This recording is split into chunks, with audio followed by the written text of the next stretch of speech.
phone. And we are going to address town community housing. We're not going to address my landlord trying to get me murdered to all the things, directly or indirectly without knowing. Well, all these pillars were replaced in the past year or so. And as you can see, so much of them are rusted. And take a look at the amount of water marks here that will eventually lead to mold. That means that the contract, and look, they're falling down. Look here. That means that the contractors, they did not repair the water issue and the plumbing before they did all this work. So take a look at this. So out of $3 billion that John Tory got, and a large amount of that should still remain, Toronto Community Housing hired contractors. One first thing they did was to remove all the windows in a building that's 50 years old. Now they say it was to ease congestion. But hold it. If the building and those windows last for 50 years, and the building ain't gonna last that much, what would possess you to remove every single window on a 21-story building with 18 units on each floor, over 400 units, and you end up doing construction for a couple of years it took just because of a little congestion? And so you're trying to make it seem like it's a big thing, but each person in each of these units, that little extra condensation that came on the window, if that was the case, that wasn't a big concern to them. Things like these are the issues. Take a look. You've got water or whatever is leaking off the roof, and there's a 21-story building. And then you replace all these tiles, but you didn't deal with all these plumbing issues that you have. And then housing sends a letter that says to all units on this floor, in reference to plumbing, they are going to, what do you call it? Plumbing, it's called, annual inspection, replumbing. So many tenants have to get these here. They have to get cameras because of the large amount of disorderly things that happen in this building specifically. 4301 Kingston Road, 907. So many people have died in this building since I've got here, at least 15, 20. These are people of my friends. I've only been here since 2018. You're having these are just the ones I know about because the health conditions.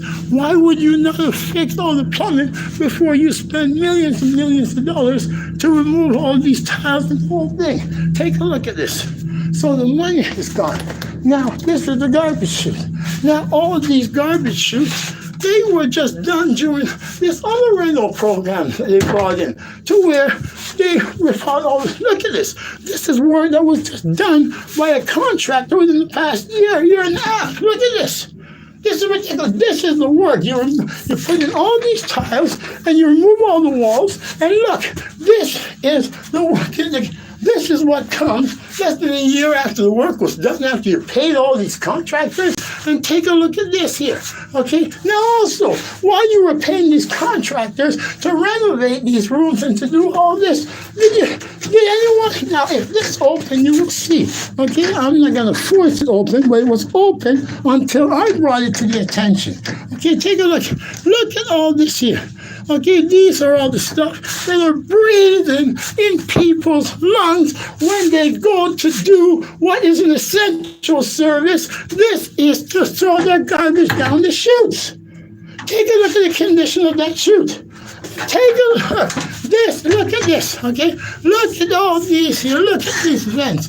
And when parents give kids chores and say, take the garbage out. Now, these are what they're inheriting.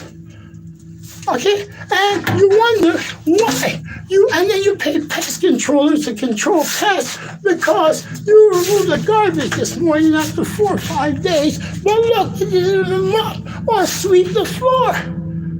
So if you had mopped and sweep the floor and keep the place clean, and if you had maintained it properly, you wouldn't have to pay for pest controllers because the pests wouldn't be there.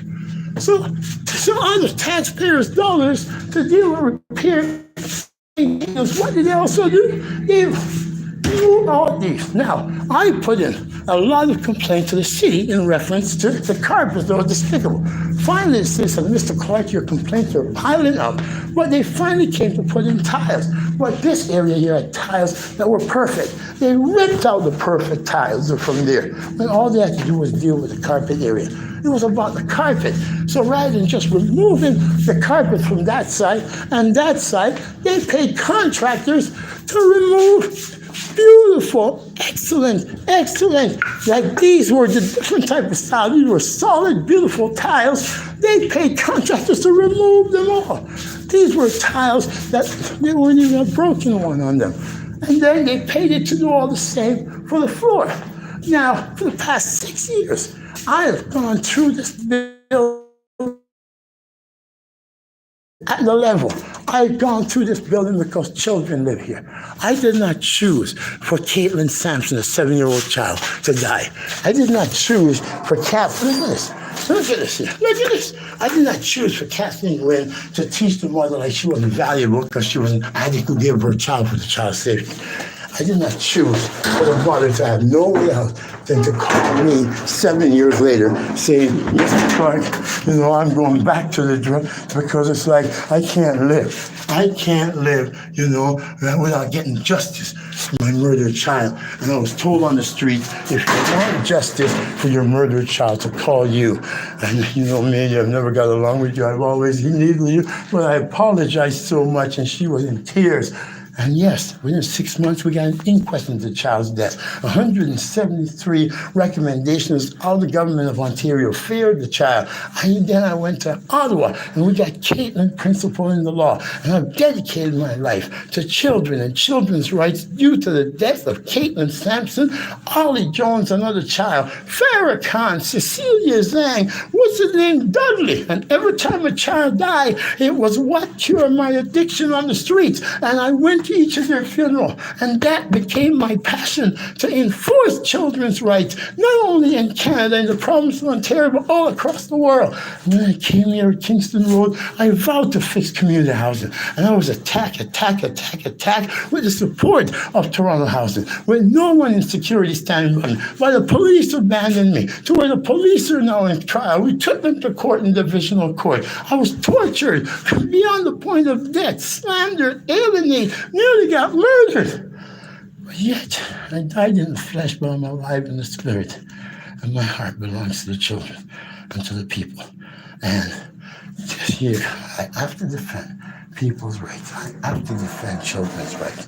I have to defend the needs of humanity. It's in my blood. It's in my heart, in my soul, in my mind. And when other people try to steal when I was homeless on the street, I went out, begged from restaurants. I went out panhandle just so I can feed those who were in need, because a lot of good people did it for me when I was out on the streets. Like Scotty and his brother, like Mikey, all these people, and they posted it. They did it for me. I became the most wrongfully arrested person in the history of the city of Toronto, according to 52 Division Police record. And they said that I had the biggest file because I was rallying up the people. Because somebody who was homeless, somebody you said was mentally ill, crazy, somebody who you say was all this, they shouldn't be doing these. They shouldn't be loving more than those who are, CEOs making billions and billions. But unfortunately, hey, that's what God directed in my heart. And, that's what I do. I didn't know my dad growing up.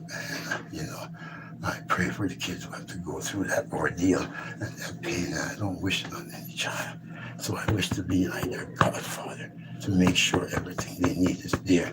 And parents, if they're busy at work and they can't advocate that, I will do it for them. Sure, I'm on disability. I have a degenerative back disc.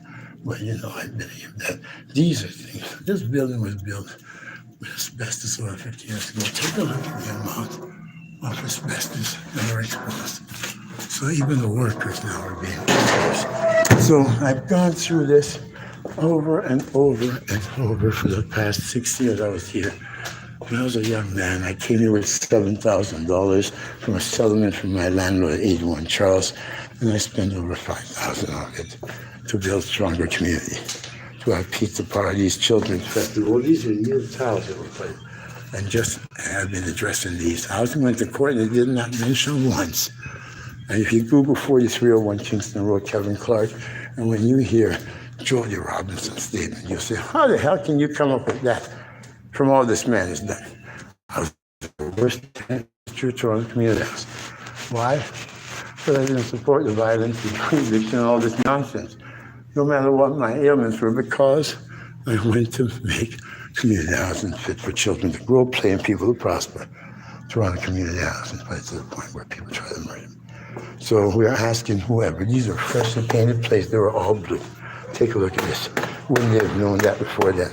I'm going to go through this building one time, and I expect people to act, and I expect those in authority to act and see that all the things that we outline that interfere with the reasonable enjoyment of life and are a violation of the Toronto, Ontario, Canada Housing Act. And I'm not going to touch it too hard. Watch. Just like, look at it. That they are fixed immediately. $3.1 billion. And what Toronto Community Housing does is they scam the people for the money and they use it not to repair, maintain, and make the building safe. You see, this is an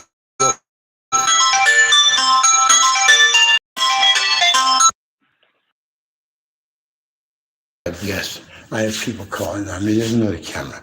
But let my life sit. Let my life sit. So that I can go through this to improve the life of these children. We're going to go through 21 floors. This is the 21st floor of 4301 Kingston Road. Take a look at the second camera with you. Now you take a look and you can hear all the children. You can hear children. You hear that? This were children. So this is the first. Okay, take a look. Okay. Now that's the 21st floor. Now we're going to go down. These are the stairs that were all painted. They were all painted. That's been a use. I will show you videos from that. But yet, they did none of the repairs that needed to be done before the paint. Why? Because the paint, oh, look at this here. Because the paint, they only did that so that they can fuel money to contractors. Now this is the 20th floor. I'm not going to go through all the way. I'm going to do 2 videos.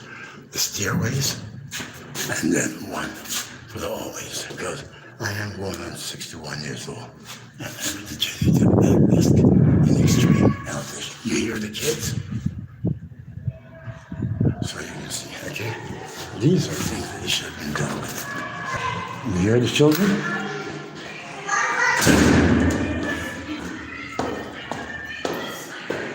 You see? Don't, when you're right, house. I'm here for you. I'm here to make your building better. So as you can see, children live here. Take a look what's above their head. Take a look here. Have fun and be happy. See, that's the fear they have children living in. Okay? So, you've seen the children. Let's go down. So, I'm going to, now you've seen the children. Let's show you the condition that Toronto Community House. Look at this. Rusted out stairway. Now, when you have 3 children like that who were playing, yeah, I'm telling you, they do come into the stairways. So we're going to go down, and you're going to see, because you can't sit down there and tie the children down and say, don't go here, that here. Take a look at this stairway. They rusted out. They painted over the rust. Painted over it. See, you can hear people coming through the stairway. This is where the people live. Take a look. This is the condition. Take a look at this.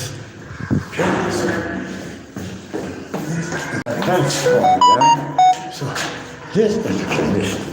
Okay? So let's keep going. Okay? Rusted out. There you go. There you go. All right, now, there you go.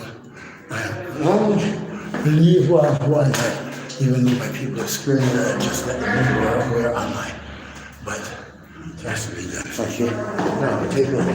Take a look here. Okay? This is what people have to go through. Please do not pee in the stairwells. Children live here.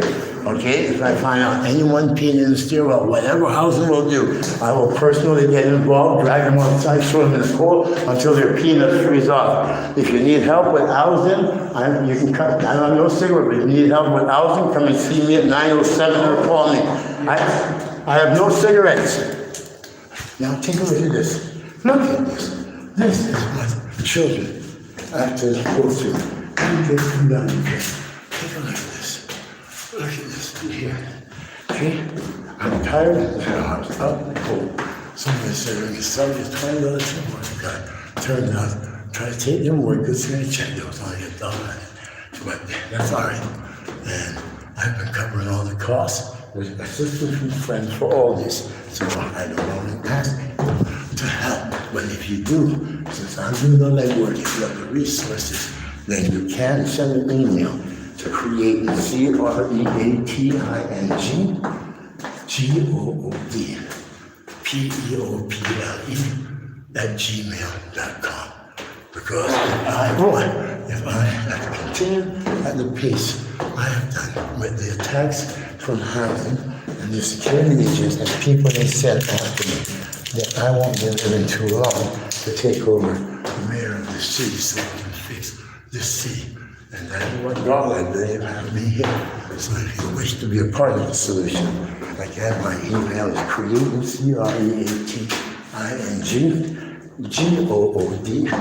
CREATINGOODPEOPLE@gmail.com.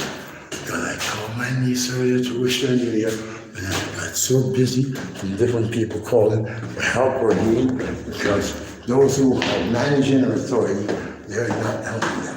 So I had to leave my family and my niece just so, for the needs of these children here.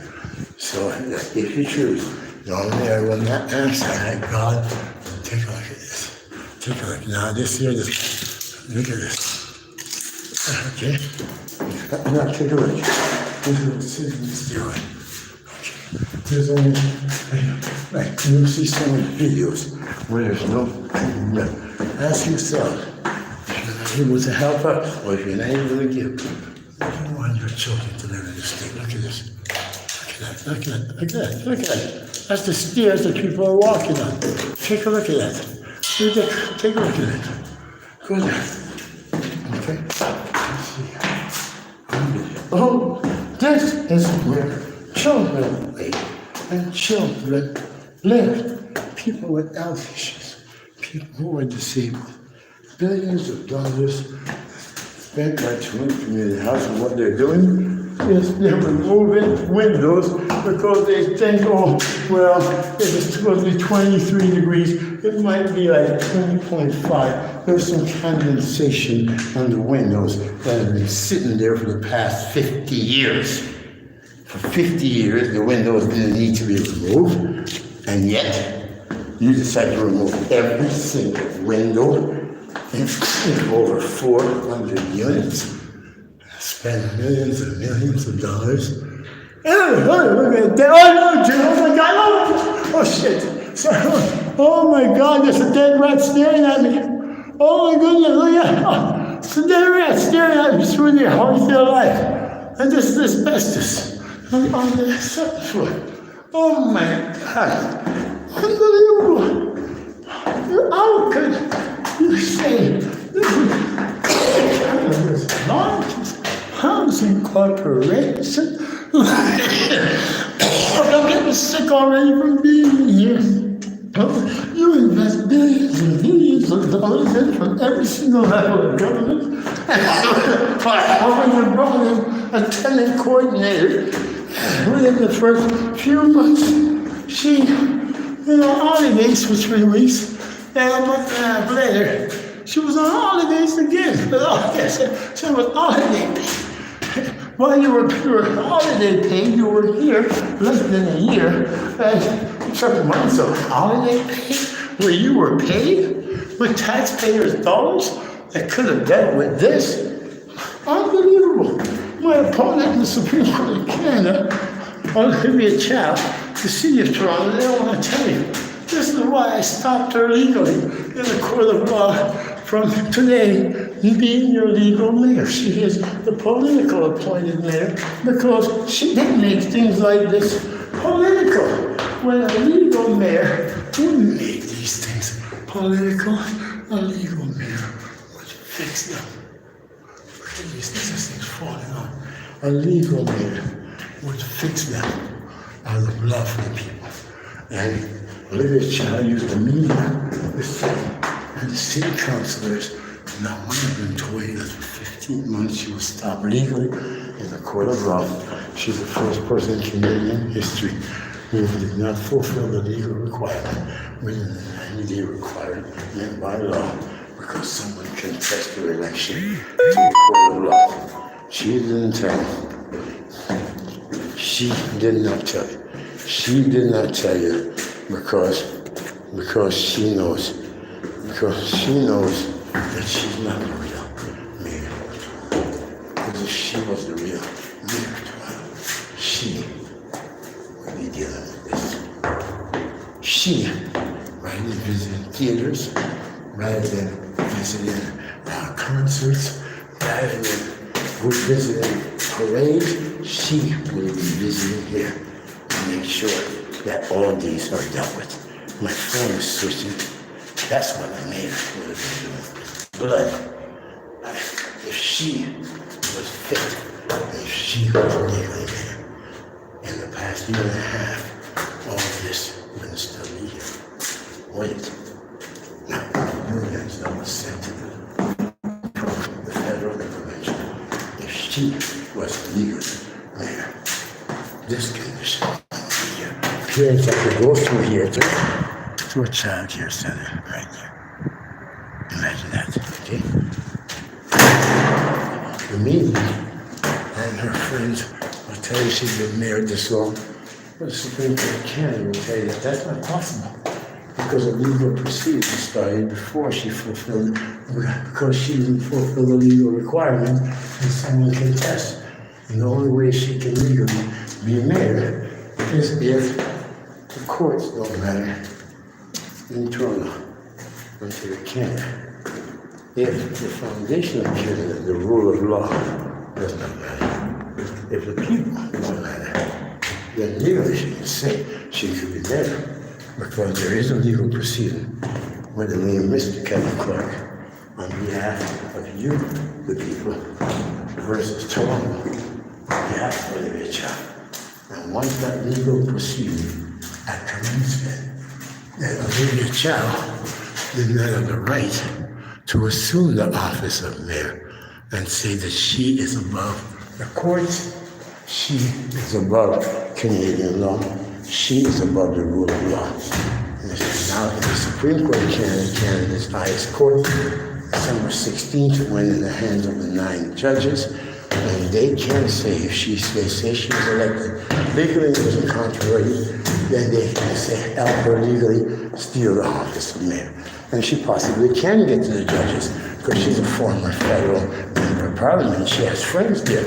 But the judges, really, for the people, and they're not corrupt, they will rule that she was elected controversially because no matter how much emails we send to the media about these things, they ignore all the emails of all the other candidates. They ignore my emails.